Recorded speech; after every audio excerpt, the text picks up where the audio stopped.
very much in the spirit of what I was writing, and I'm grateful for the additional arguments and considerations.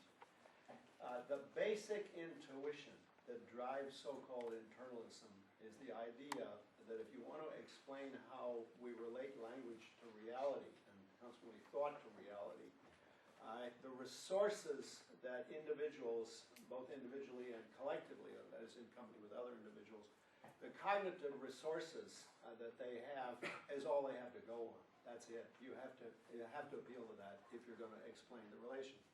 Now, Putnam's answer was, yes, but the world takes over. The world takes over and goes beyond their resources.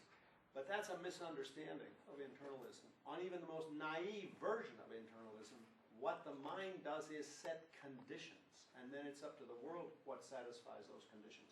So if I refer to somebody as the man or the person who murdered Jones, then that's an internalist content, but the world has to decide what satisfies that content. I can't decide that on my own. That is, all the mind does is set conditions of satisfaction.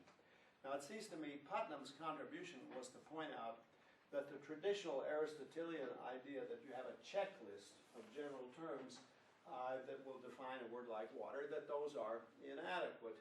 And of course we always knew they were. Water is a clear, colorless, tasteless liquid. Well, it isn't tasteless, for example. It tastes like water to me. Those definitions were never any good. They were just sort of useful to pick things out. Now it seems to me Putnam was right to point out, but he didn't think this is what he was pointing out, that in fact in place of the checklist of general terms, you have to have an indexical definition. And Burge was right to point out that of course language is a social phenomenon, so my use of language is dependent on other people's in that I'm trying to cooperate with them, and if I discover that my usage doesn't match theirs, then I will alter it. But the way I heard his arthritis example, the guy doesn't genuinely hold the belief that he has arthritis. He has a pain in his thigh, and what he believes is that it's called arthritis in his community, and he gives up that part when he discovers the falsehood. And this is very common. When I was a little kid, I used to love new words, and I would use new words even though I had only the faintest idea of what they meant. And I had the idea, I learned a new word, pregnant, and it had something to do with being fat. So I said, I was maybe 5 or 6, and I knew a girl who was, let's call her Sally, and she was half a dozen years or more older than me. And I said in the presence of her parents, I think Sally's pregnant. And this produced bizarreness reactions. There was some consternation. Now later on I discovered that my usage of the word was inaccurate.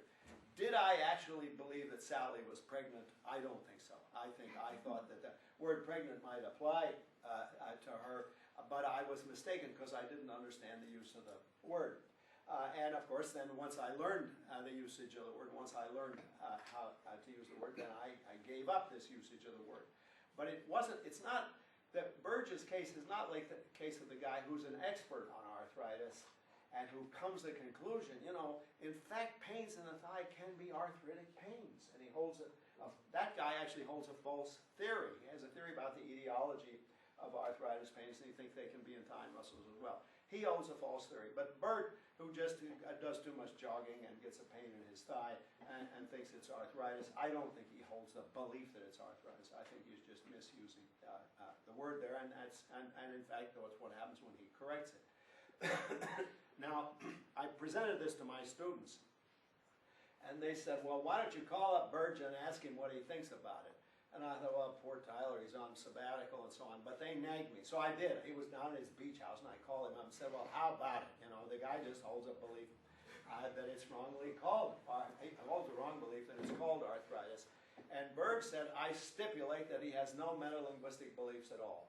Well, that won't work as an answer, because, of course, he may have no explicit metalinguistic beliefs, but all of us have a background presupposition that our use of language matches our community. You can't communicate otherwise. You have to have that as a background presupposition.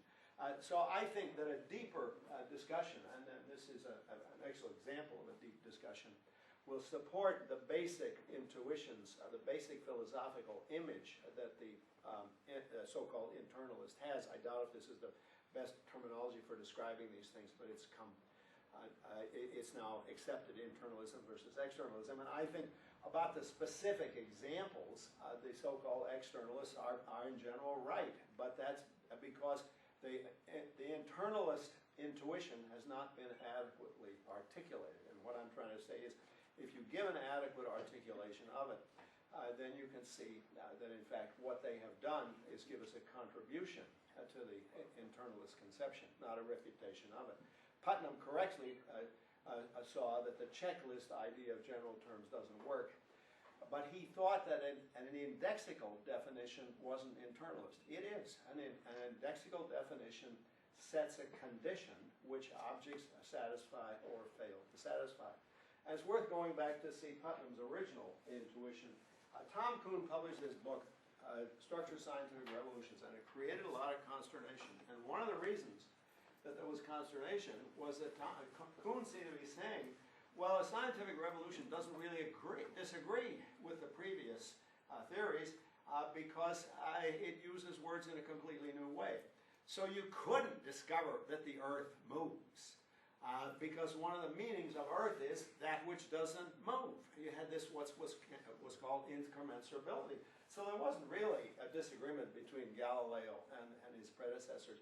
Well, Putnam saw correctly, that's not right. They really are arguing about something. And then he saw correctly, well, it's a mistake to think that the way we refer to the Earth is by having this checklist of general terms. No, we live on the damn Earth. We can point to it all the time. So we still get reference, even though we may change our theories. We may change the theory about whether or not the Earth moves. So I think Putnam was right in a lot of his specific examples and with his specific objections to versions of internalism, but I think the basic intuition, the basic philosophical conception behind internalism has to be right, or at any rate, I haven't seen anything to challenge it. Now there's a deeper point that I haven't brought up, and I just want to mention it before I throw this open to the general discussion, and that is all of these discussions presuppose that we know what objects are, and we know what kinds are. And the picture they have is, and this, the predicate calculus carries this assumption as well, that the world comes to us already divided up into an inventory of objects. But of course, it divides up the way we divide it. I mean, this counts as one object, and this counts as another object. But it's very easy to construct different objects where you have an object which is a part of this surface together with part of that surface. And we might suppose this is some tribe has these objects, we'll call them clergs. And clergs are very important in the religion of the tribe. It's spelled with an R. The clerg, I didn't construct a real clerg. A real clerg has to be constructed by sacred virgins working underwater. And if you destroyed a clerg, as I just did, you'd get the death penalty. Now, you think that's a silly society? Well, I can tell you some things in our society that aren't all that different from that. But the point is, we have to decide what's going to count as an object and what's going to count as the same object. Now, that doesn't mean it's arbitrary. On the contrary, given the sorts of beings we are and the sort of world we live in, it's very natural to make many of the distinctions we make. But it's important to see that the concepts that we devolve to apply to reality are all human relative. They may be intentional creations, as was our scientific theories, or they may be quite natural, evolved creations having to do with our dealings with the environment. But we cannot correctly assume that the world comes divided up to us in the way that we divide it. No, that's just how we divide it. If that seems odd, just remember, what would life be like if we were all as small as electrons? Would we think, well, this is one object and this another object? That might be too big a deal for us. Or if we were all the size of galaxies. There are probably lots more galaxies than there are people. And if you're a galaxy, a conscious galaxy, I don't think you're going to waste much time thinking about this kind of stuff. So the fact that we have the categories we do is really relative to the sorts of beasts we are and the kind of constructions we have. And if that seems a difficult idea, just try to imagine what your life would be if you were an electron or a galaxy.